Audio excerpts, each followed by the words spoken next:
శ్రీ గురువే నమః. ఓం సర్వమంగళాయ నమః. ఓం శ్రీ మాత్రే నమః. ఈరోజు అనేక వీడియోలు మీ ముందుకు తీసుకొస్తున్నాను. మీరు ఆదరించే దాన్ని బట్టి నా వీడియోలు వెంటనే పోస్ట్ చేస్తాను. మీరు ఆదరించే నా ఛానల్ కానీ ముందుకు తీసుకోకపోతే అనేక వీడియోలు మీ ముందుకు తీసుకొస్తాను. ఈరోజు గ్రూప్ 1లో సమకాలీన భారతదేశంలో కానీ రాష్ట్రంలో కానీ సమకాలీన పరిస్థితులు ఏ విధంగా ఉన్నాయి రాయమంటారు. అసలు వాస్తవ పరిస్థితులు ఎట్లా ఉండే సమాజంలో రాయమని ఒక క్వశ్చన్ వస్తుంది. ఆ క్వశ్చన్లో గ్రూప్ 1లో కానీ సివిల్స్లో కానీ వచ్చినప్పుడు అసలు వాస్తవాలు ఆ వ్యక్తికి ఆ క్యాండిడేట్కి తెలియాలి. సమాజంలో ఏం జరుగుతుంది, ఏముంది, ఏదో రాయడం అంటే రాసేస్తారు, ఏదో ఉద్యోగం తెచ్చుకుంటారు, అది వేరే విషయం. అసలు అంతర్గతంగా ఏం జరుగుతుంది అనే విషయంలో కోణంగా నేను ఒక క్వశ్చన్ని మీ ముందుకు తీసుకొస్తాను. మీకు గ్రూప్ 1కి సమకాలీన పరిస్థితులు ఉపయోగపడుతుందని రాసుకోవచ్చు, లేదు మామూలు సమాజంలో ఉన్న సివిల్స్లో ఉపయోగపడుతుందని రాసుకోవచ్చు, లేదు ఎస్ఏ క్వశ్చన్లో ఏదో ఒకటి సామాజిక పరిస్థితుల గురించి రాయమంటే రాసుకోవచ్చు. సరే, ఏ రూపంలో రాసుకుంటారో ఇంట్రెస్ట్ ఉంటుందో నేను చెప్పే కథ వినండి. నచ్చితే లైక్ చేసి షేర్ చేసి. ఈరోజు ఒక సమాజంలో మత వ్యతిరేకి బంధుప్రీతి వ్యక్తుల యొక్క లక్షణాలు చెప్పండి అని అంటారు. సమాజంలో ఉన్నటువంటి ఒక వ్యక్తుల యొక్క మత వ్యతిరేక ఏ విధంగా ఉంటాడో, బంధుప్రీతి వ్యక్తి ఎలా ఉండే వ్యక్తి లక్షణాలు, మత వ్యతిరేక లక్షణాలు, బంధుప్రీతి వ్యక్తి లక్షణాలు ఏ విధంగా ఉన్నాయని అడిగారు అనుకో ఎవరొకరు. మత వ్యతిరేక అంటే ఏ మతమైనా కావచ్చు, ఏ ఊరైనా కావచ్చు. దానికి మత వ్యతిరేకి గురించి చెప్తున్నాను చూడండి. మత వ్యతిరేకి ఏం చేస్తాడు అంటే ధనం కోసం, లాభం, తన వ్యక్తిగత లాభం కోసం ఏదో ఒక మతంలో చేరి పనిచేస్తాడు. ఆ మతంలో అతనికి శ్రద్ధ ఉండదండి, కానీ ఆ మతంలో ఉంటాడు, ఈ మతంలో అతనికి పలానా మతం ఏమి ఉండదు. అతను ధనం కావాలంతే. ఆ ధనం కోసం ఏ మతంలోనే ఉంటాడు. మత అనుకూలులు ఉంటే అంటే అతను చేరిన మతంలో ఆ మతంలో పనిచేసేవాళ్ళు ఆ మతాన్ని గౌరవించిన, ఆ మతానికి అనుకూలంగా పనిచేసిన గిట్టుతాడు. అంటే మొత్తం నటిస్తుంటారు, ఆ మతంలోనే ఉంటారు, అవి పెద్ద చలామణి అవుతుంటారు. ఆ మతంలో ఎవరైనా ఆ వ్యవస్థకి కానీ అనుకూలంగా పనిచేస్తారని గిట్టదు. నువ్వు ఏ విధంగా తొక్కాలని చూస్తాను అంటే ఒక మతంలో ఉంటూ ఆ మత వ్యతిరేకంగా చలామణి అవుతూ డబ్బు సంపాదించుకోవడం అతని పని. అనుకూలంగా ఉంటే గిట్టదు. లాభం లేదనుకుంటే ఆ మత వ్యతిరేకికి కులాల మధ్య, ప్రాంతాల మధ్య చిచ్చు పెట్టి లాభపడేవాడుగా ఉంటాడు. మత వ్యతిరేకి ఏదైనా చేస్తాడు. ఇప్పుడు మత వ్యతిరేక అంటే మతాల మధ్య చిచ్చు కాదండి, కులం మధ్య చిచ్చు పెడతాడు, మతాల ప్రాంతాల మధ్య చిచ్చు పెడతాడు, లాభపడేవారుగా చివరికి అతను వ్యక్తిగత లాభపడేవారుగా ఉంటాడు. అదేవిధంగా వ్యవస్థలో ఏదైనా ఒక వ్యవస్థలో చేరి ఏబిసి అనేటువంటి గ్రూపులను ఏర్పాటు చేసుకుంటాడు. ఏదో ఒక వ్యవస్థలో చేరి తన లాభం కోసం తన కోటను ఏర్పాటు చేసి ఏబిసి అనే గ్రూపులను ఏర్పాటు చేసుకుంటాడు. ఈ గ్రూపుల్ని 1, 2, 3 కేటగిరీలుగా విభజిస్తాడు. ఏబిసి గ్రూపులను ఏర్పాటు చేసుకోవడం, 1, 2, 3 కేటగిరీలను ఏర్పాటు చేసుకుంటాడు. అంటే ఏబిసి గ్రూపులు 1, 2, 3 ఈ యొక్క కేటగిరీ చూడండి. ఈ గ్రూపులు, ఈ కేటగిరీలు, వీటిని చెప్తాను చూడండి. అయితే ఈ గ్రూపులు, ఈ కేటగిరీని ఎలా తన వ్యక్తిగత లాభాన్ని వాడుకుంటాడంటే ఈ అనే గ్రూప్ని 1వ కేటగిరీకి చెందిన కేటగిరీ వ్యక్తులు అనుకో. ఏనే గ్రూపు 1 అనే కేటగిరీ,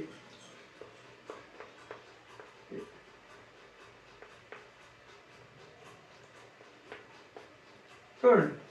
ఏ అనే గ్రూపు 1 అనే కేటగిరీ వ్యక్తికి, ఏ గ్రూప్కి 1వ కేటగిరీ చెందిన వ్యక్తి గొడవలు పెట్టి, రాజకీయం చేసి, కులాల మధ్య చిచ్చు పెట్టి పనిని అప్పచెప్తాడు.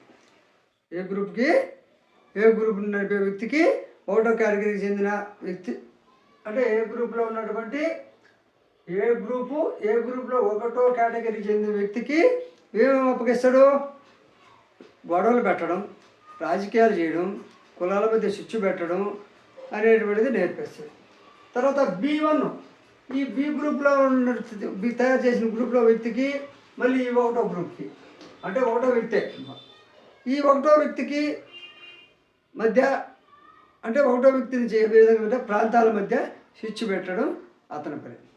అంటే బి గ్రూప్ వ్యక్తి ఒకటో వ్యక్తికి ఇతరులకి ప్రాంతాల మధ్య స్విచ్ పెట్టి వ్యక్తిగత లాభం కలిగించడం అతని పని. ఈ మత పని మత వ్యతిరేక. సికి 1 అంటే సి గ్రూపు ఒకటో వ్యక్తి. ఈ సి గ్రూప్ ఒకటో వ్యక్తి వ్యవస్థ అతిక్రమించిన అంటే వ్యవస్థను ఆక్రమించిన సితో, ఈ సి అనేది కూడా వ్యవస్థను ఆక్రమించిన సి గ్రూప్తో మీరు ఆక్రమించండి అంటాడు. ఒకటో వ్యక్తి ఆక్రమణలు చూస్తూ ఎందుకున్నారు అంటాడు. అంటే సి అనే వ్యక్తి ఏమో వెనకచేరి ఆ వ్యవస్థను ఆక్రమించి గబ్బు పట్టించండి, ఆ వ్యవస్థను గబ్బు చేయండి అంటాడు.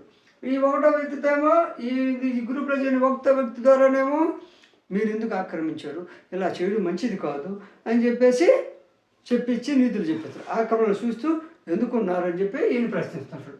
అంటే ఇతను ఏం చేయిస్తాడు, ఇతనేం ప్రశ్నిస్తున్నాడు. మధ్యలో వాళ్ళు బొమ్మలు, అనామకులు. అంటే ఒకడేమో ఆక్రమించండి, వ్యవస్థను ఆక్రమించండి, నష్టం కలిగించండి, మా ఇబ్బంది పెట్టండి, అది చేయండి, ఆ మతాన్ని ఇబ్బంది చెప్పి ఈ మతాన్ని ఇబ్బంది అని చెప్పి ఈ గ్రూప్ ఆర్డర్ ఇస్తే ఈ వ్యక్తి ఏం చేస్తాడు, అన్నీ చేయించేది మళ్ళీ వెనక చేరి ఎందుకు చేశారు అంటే ఈ మత వ్యతిరేకి కంట్రోల్, మత వ్యతిరేకి కంట్రోల్ ఎందుకు చేశారు అంటే ఎంత దుర్మార్గంగా డబ్బు సంపాదించుకోవడానికి ప్లాన్ చేశారో మనుషులు చూడండి. ఆ తర్వాత సీటు, ఇప్పుడు ఇది అయిపోయిన తర్వాత సీటు అంటే ఈ వ్యక్తుల్లో సీటు చూస్తుంది. సీటు తను ఉన్నప్పుడు ఏమీ పట్టించుకోడు, తను ఉన్నప్పుడు అంటే వ్యవస్థలో సంస్థలో కానీ ఇతను ఉన్నప్పుడు ఏమీ పట్టించుకోడు. అసలు ఏం జరిగినా తన వ్యక్తిగత లాభము, తన సుఖము, తన అనుభవం, తన వ్యసనాలు, తన అన్నీ చూసుకోండి. అయితే తర్వాత అతను వెళ్ళిపోయిన తర్వాత ఈ దేశం విధులో రాష్ట్రం విధులో బయటికి పోతాడు, లేదా ఏదో ఒక విధంగా బయటికి పోయాడు. తను ఉన్నప్పుడు ఏమీ పట్టించుకోక ఆక్రమణదారులు పలుకుబడితో ఉద్యోగ లాభము, ధన బంధువులను ఏర్పాటు చేసుకోవడం, గ్రూపును తయారు చేసుకుంటూ ఇవన్నీ ఓరల్గానే చేసేస్తాడు. కార్డ్ ఎవిడెన్స్ లేకుండా ఓరల్గానే 90% చేస్తాడు. అదే ఈ మత వ్యతిరేకులు ఎవరైనా వచ్చి ఏదైనా ఒక వ్యక్తి వచ్చి అయా మీ వ్యవస్థకి బాకీ ఉంది, బాకీ చాలా ఎక్కువ ఉంది, నేను కట్టలేను, మీరు ఏదో 10 రూపాయలు తీసుకొని మామూలుగా మాఫీ చేయండి అని అనుకో, అయిపో 10 కోట్లు కట్టాలి, లేకపోతే 10 లక్షలు కట్టాలా, 10 లక్షలు ఎందుక పోయి కోర్టు కేసేయండి, 10 ఏళ్ళు జరగద్ది అంటే అతనికి ఆ వ్యవస్థ ఉంది నమ్మకూడదు. అతను కేసు అతను బాగా కసురుకుంటాడు, ఎన్ని ఓరలుగా జరిగిపోతాయి, రిటర్న్గా ఉండవు. అవును అతను నిజమైన నమ్ముతాడు, అబ్బా పైవాడే బాగా మత వ్యతిరేక కదా, బాగా మంచి పేరుండే వ్యక్తి, బలపడి ఉండే వ్యక్తి చెప్పాడు కాబట్టి అని చెప్పి ఇతను కోర్టులో పోతాడు. ఈ కోర్టులో 10 ఏళ్ళు 15 ఏళ్ళు జరుగుతూ ఉంటుంది. ఈ లోపల ఈ వ్యవస్థ పోద్ది, వ్యవస్థలో ఉన్న వ్యక్తులు తిరిగి వాళ్ళు నష్టం కలిగిస్తుంటాడు, తన మనుషులకు మాత్రం లాభం వస్తుంది. అంటే వ్యవస్థకి నష్టం కలిగించే వ్యక్తులందరినీ లాభపడుతుంది. మిగతా వాళ్ళంతా ఆ వ్యవస్థలో ఆ సమస్యల చుట్టూ తిరుగుతూ ఉండేది, బయట వెళ్ళిపోతుంటారు. ఈ విధంగా అందరం రెచ్చగొట్టేసి బయటికి వెళ్ళిపోతుంది. వాళ్ళు మామూలుగా ఏం చేస్తున్నాడు, ఏదో నటించినట్టు ఫోటోలు తీసుకొని 10 మందికి చెప్తారు. వాస్తవంలో వాళ్ళు ఆ వ్యవస్థ ప్రాపర్టీని కాపాడు ఫోటోలు తీసుకుంటారు అంతే. ఫోటోలు తీసుకుని అంతా రికార్డ్ మామూలుగా ఎట్టుంటే ఆల్మోస్ట్ ఓవరాల్గా రెచ్చగొడుతుంటారు, మళ్ళీ రిటర్న్గా తప్పించుకున్నట్టు ఒక లెటర్ పెడుతుంటారు. అంటే ప్రాక్టికల్గా వ్యవస్థ బాగుండాలని చేయరు. వాళ్ళ ఉద్దేశం మత వ్యతిరేకం, మతాలు పోవాలి, మతాల మధ్య తన్నుకు చేస్తే నేను వ్యక్తిగత లాభపడాలి, అంతే వాళ్ళ పని. అయితే ఎవరైనా వచ్చి బాకీ అని చెప్పాను కదా, బాకీ ఉంటే కోర్టుకు పోండి ఏం కాదు అంటాడు. కోర్టుకు పోయిన తర్వాత సీరియల్ కేసులో 10 ఏళ్ళు జరగచ్చు, 15 ఏళ్ళు కావచ్చు, ఈ లోపల రావాల్సిందంతా పోయింది. ఎవరైనా సాహసం చేయి కోర్టుకు పోయిన తర్వాత ఎవరైనా కోర్టులో ఉంది ఎందుకని జోలికి అన్నారు, ఎందుకంటే ఇంకా ఒకసారి కోర్టుకు పోమని చెప్పేసి సందేహం ఇచ్చేస్తున్న తర్వాత వాళ్ళు ఏం చేయరు, ఎవరన్నా మేలు చేసే వాళ్ళని ఇరికిస్తుంటారు, వాళ్ళ మీద లెటర్లు పెడుతుంది. ఎవరైనా సాహసం చేసే వ్యవస్థను కాపాడాలనుకుంటే వాళ్ళ మీద లెటర్లు పెట్టించడం, లేకపోతే ఇంకొన్ని రెచ్చగొట్టి చేస్తారు. వాళ్ళకి వ్యవస్థని, మత వ్యవస్థని కానీ మతాల మధ్య గొడవలు పెట్టడం వాళ్ళ పని. వాళ్ళు ఏం చేయరు, చేసే వాళ్ళని టార్గెట్ చేసి వాళ్ళు చలామణి అవుతుంటారు. అదేవిధంగా గ్రూపుని తయారు చేయాలి. అదేవిధంగా సపోజు ఒక వ్యవస్థ బ్లాక్ టికెట్స్ అనుకో, ఇప్పుడు ఒక వ్యవస్థలో ఉన్నటువంటి మీరందరూ నాకు వచ్చేసి మీరు క్యూల ప్రకారం క్యూలో వచ్చేసి ఈ విధంగా తీసుకోండి, ఈ విధంగా మామూలుగా రండి, మా సంస్థలో ఈ విధంగా శుద్ర పూజలు చేస్తున్నాను, బ్లాక్ మ్యాజిక్ చేస్తున్నాను అని చెప్పారు అనుకో. ఈ బ్లాక్ మ్యాజిక్ చేసేవాళ్ళు కూడా చూడాలంటే నేను నిరూపిస్తాను అంటాడు అనుకో. ఈ బ్లాక్ మ్యాజిక్ నిరూపించేటప్పుడు ఒక 10 మంది వస్తారు. ఈ 10 మందిని ఏంటంటే ఈ బ్లాక్ మ్యాజిక్ కూడా ఆ వ్యవస్థ సంస్థ అనుకో, ఆ సంస్థలో ముందుగానే క్రైమ్ అంటే మామూలుగా ఇప్పుడు ఇంతకుముందు క్రైమ్ లేనప్పుడు ఈ విధంగా కంప్యూటర్ లేనప్పుడు ఏముండేది, టికెట్లు ఉండేవి. అతను ఇష్టానుసారంగా 10 రూపాయలు సంపాదించుకొని పలుకుబడి నొప్పించి రాజకీయ పనుల నుంచి బాగా సౌండ్ అయిపోయి పోయింది. ఇప్పుడు ఏం చేశాడు, తన వారసుల్ని తన వాళ్ళని పెట్టుకొని సైబర్ నేరం ఇప్పుడు ఏముంది, ఒక రోజులో ఇంతకుముందు బుక్లు అయితే చాలా ఉండేవి. అప్పటికప్పుడు ఒక 100 బుక్లు 200 బుక్లు 10 లక్షలు 5 లక్షలు సంపాదించుకున్న బాగా స్థిరపడతారు మత వ్యతిరేకులు. ఇప్పుడు సైబర్ నేరం ఒక్కరోజు 2 రోజుల్లో పని, ఎవరికి అర్థం కాదు. అక్కడుండే వాళ్ళు మేనేజ్ చేయడం, ఒక 20-30 లక్షలు సంపాదించుకోవడం, ఆ డబ్బులతో వాళ్ళ అడ్డదారులు రెగ్యులర్ కావడం, ప్రమోషన్లు తెచ్చుకోవడం, కష్టపడేవాడికి అన్యాయం చేయడం, ఈ విధంగా ఉన్నాడు. అదేవిధంగా బంధుప్రీతి అనుకో, ఆ విధంగా డబ్బులు సంపాదించుకోవడం, డబ్బులు సంపాదించుకున్న డబ్బులు బయటపడకుండా బంధుప్రీతితో బంధుప్రీతికి పాల్పడడం, తన బంధువులను ఉపయోగించుకోవడం, ఇన్పార్లను ఉపయోగించుకోవడం, పిటిషన్లు పెట్టించడం, అదేవిధంగా సప్తవ్యసనాలకు తోలునాగడం, ప్రతిరోజు ఎవరో ఒకరికి కానీ ఏదో ఒక సమస్య కానీ నష్టం కలిగించే విధంగా ఓరల్గా ప్రైవేట్ వ్యక్తులను ఉపయోగించుకోవడం, కేసులు వేయించుకోవడం, బాధితులు పిటిషన్లు వేస్తే పిటిషన్ పెడితే ఎవరైనా బాధితులు చెత్తపుట్టలో వేయడం, తన వాళ్ళకి మేలు చేసుకోవడం, చూడండి వేస్తూ పిటిషన్ చెత్తపుట్టలో వేయిస్తూ వ్యవస్థ అనుకూలకి నష్టం కలిగించడం, వ్యవస్థకు అనుకూల నష్టం కలిగించడం, వ్యవస్థ వ్యతిరేకులకు నష్టం చేయడం, వ్యవస్థ వ్యతిరేక లాభం చేయడం, పలుకుబడి పెంచుకునేవారుగా ఉండి శిక్షించడానికి లేని విధంగా ఉండి ఒక ప్రాంతంలో ఉండేవారిని ఇంకో ప్రాంతంలో ఉపయోగించి అన్యాయాలు పదే చేస్తున్న ఆ ప్రాంత నాయకులతో చేతులు కలిపి ఈ విధంగా దుర్మార్గాలు చేయడం యొక్క ఈ మత వ్యతిరేకులు బంధుప్రీతి యొక్క లక్షణాలు. ఇంకా మత వ్యతిరేకుల యొక్క లక్షణాలు ఇంకా చాలా ఉన్నప్పటికీ మీరు కోరుకుంటుందనే ఉద్దేశంతో కొద్ది సింపుల్గా ఈ బంధుప్రీతి లక్షణాలు కూడా కొద్దిగానే చెప్పాము.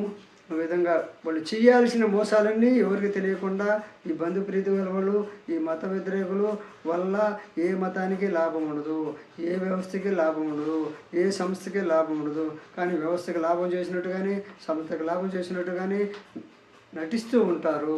అదేవిధంగా ఏ నాయకుడు ఏ కులం దగ్గర అయితే లాభపడుతుంటారో ఆ కులానికి సంబంధించిన ప్రాంతంలో వ్యక్తుల్ని ఆ కులం చెందిన వ్యక్తులు నష్టం కలిగిస్తుంటారు. ఎవరు పోయి చెప్పిన వినలేకుండా తన కోటను ఏర్పాటు చేసుకొని మత వ్యతిరేకులు బంధుప్రీతి వ్యక్తులు సమాజంలో చలామణి అవుతున్నారు భారతదేశంలో. అందుకే ప్రాంతీయ భేదాలు, మతతత్వ భేదాలు, కులాల మధ్య శిక్షులు, ప్రాంతాల మధ్య శిక్షులు, ఉగ్రవాదము, మత కలహాలు ఇవన్నీ జరగడానికి కారణం మత వ్యతిరేకులు బంధుప్రీతి గల వ్యక్తుల లక్షణాలు ఏ రోజైతే మనం గమనించి చర్యలు తీసుకుంటాం అప్పుడు దాకా ఈ సమాజం మారదు అని తెలియజేస్తూ ఇప్పుడు నేను చెప్పిన వీడియో నచ్చితే లైక్ చేయండి, షేర్ చేయండి, సబ్స్క్రైబ్ చేయండి.